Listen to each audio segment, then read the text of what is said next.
Do you love the impact of spherification, but you just don't have the time to do it? Well, today on WTF, we're going to learn about Tennier Flavor Pearls.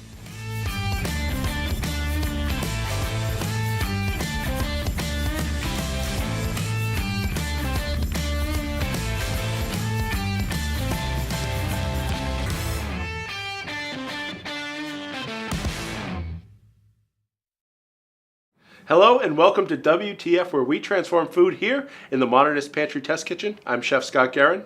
And I'm Janie Wang, the owner of Modernist Pantry. So today, instead of featuring one of our ingredients like we normally do, we're going to switch things up a little bit on WTF and instead talk about a line of products that we've been carrying for the past several years that we really love, and they're called the Tennier Flavor Pearls. So basically what they are, it's the product of spherification, but it's ready to use. You want to talk about them a little bit, Scott? Yeah, so the best thing about these is that they're reverse spherification, so they're not going to solidify on you. And I'm sure one day we'll do a very long or a week's worth of WTF episodes just talking about spherification and the different ins and outs of them. But just know that these will never solidify, so they will always have the nice gel on the outside, and they will pop, and there will be a rush of flavor that comes from the inside, whatever flavor we have or that you choose to use. Another thing about these is that it's very difficult to do the small caviar-sized reverse spherification at home. So if you wanted to make these at home, it would be very difficult, and especially if you're going to be using it on something like hors d'oeuvres that we're showcasing today, to make all of these at home, it's going to be a kind of a pain.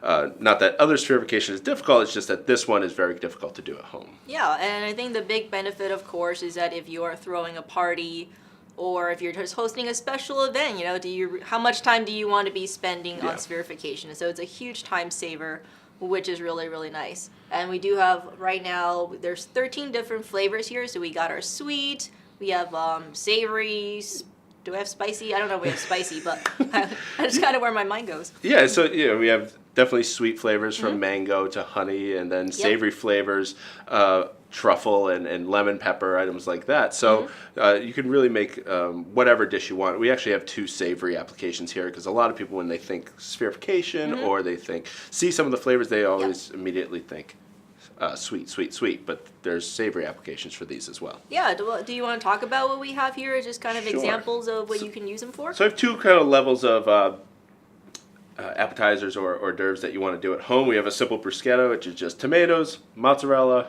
and basil on a crostini. A little bit of olive oil drizzled on the crostini before, putting everything on, kind of, toast them up, whatnot. And usually you would drizzle balsamic glaze over, but that's been done to death for the past, 15 years. So why not try and do it with a better product, a really, delicious balsamic vinegar that's been turned into a sphere that you can put on. It gives it a completely different appearance and then a completely different experience when you eat it. So I'm going to actually just show you right now. And you only use a few because you don't want a ton of balsamic vinegar on there. So you just need a few little pearls scattered around. Right, you don't want it to be like overwhelmingly vinegary, because one of the things, and one of the reasons why we carry these is because the ingredients in them are very high quality, so they taste fresh. They don't taste like they've been sitting there for a very long time. So you're going to get that really, fresh, flavorful burst. So you're going to be sparing. So this little jar that I just maybe used 1 tablespoon for 4. Yeah, it doesn't even look like you took any out of it. So this is an 8-ounce jar. They're all 8-ounce jars, but that 8-ounce jar, is going to serve a lot of people. Yeah, and as you can see, just you can really see how beautiful they look, especially when you're going to be putting them on dishes. And if you're going to be using a balsamic glaze, just know that most of the time that's packed full of corn syrup just to make it thick. So you're really just buying corn syrup with a little bit of poor quality balsamic, where you could get a really great quality balsamic and make your dish taste better. Yeah, and if you do purchase one of these, I think you can keep it for a couple of years. So they are good for at least a couple of years, and once you open them, it will keep in your fridge. I think we recommend you use them within the week.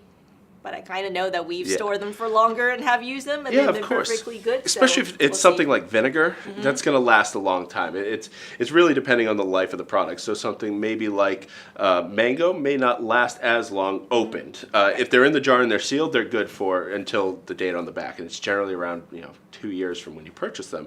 But yeah, something like a vinegar or yuzu, sealed in the refrigerator after opening, you're going to be fine. You should be able to use it. Yeah, absolutely. And okay, what's our second thing that we have here, which smells really good? So you and I go to a nice restaurant every once in a while when we're on business, and we went to Hojoko in Boston, and we had an amazing meal with Chef Rob down there, and he had this shrimp toast, and he had a really nice Kabayaki sauce, which is generally used for eel in sushi restaurants, but he put it right on a shrimp toast. It was unbelievable, and we talk about it every once in a while here at the office. So yes, we're talking about Rob and his restaurant Hojoko, so definitely we had a great there. experience there. So I decided to make a shrimp toast that we can show off using one of our products here. So I have some Yuzu pearls, which Yuzu is a Japanese fruit. It's similar to a lemon, lime, orange, kind of all those things, and it has an amazing aroma, and it's very powerful. So you don't want to use too many. You just want to put a few like pearls. I can smell it from here, and I'm not even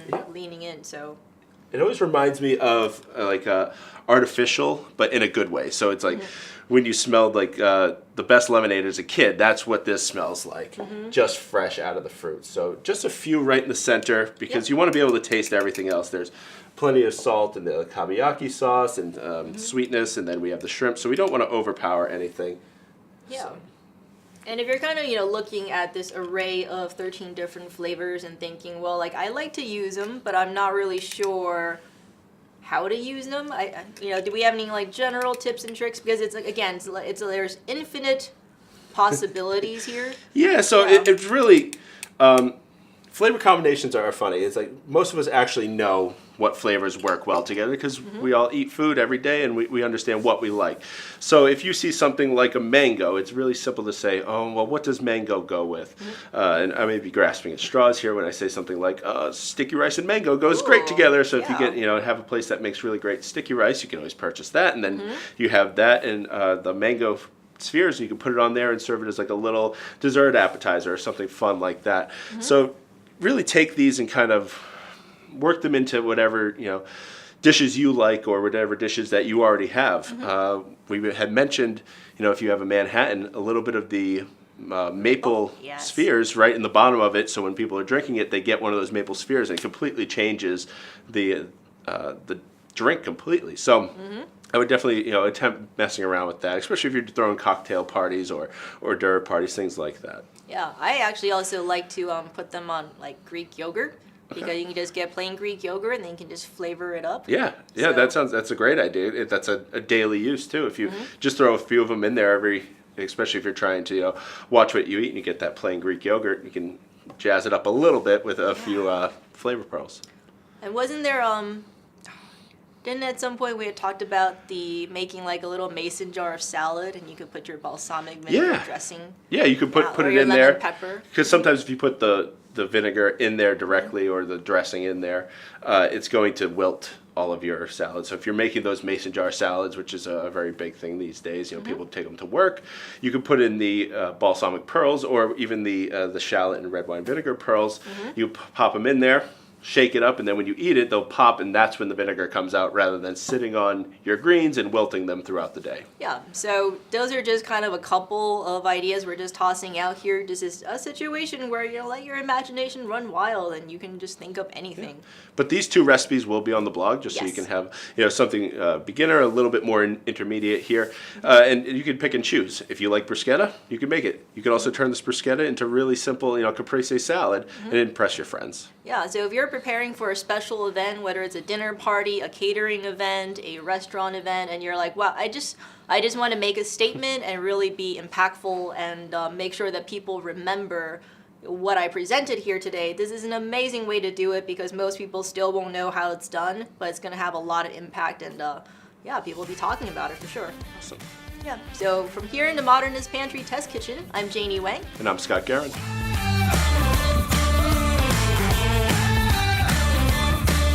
We hope you enjoyed today's episode. And if you want these great recipes and these awesome ingredients, first you're going to have to like, comment, and subscribe. And then you're going to go to blog.modernistpantry.com where you can find those awesome recipes and you can ask a chef. And to get these great ingredients, go to modernistpantry.com. And until next time, we'll be here in the Modernist Pantry Test Kitchen helping you transform food.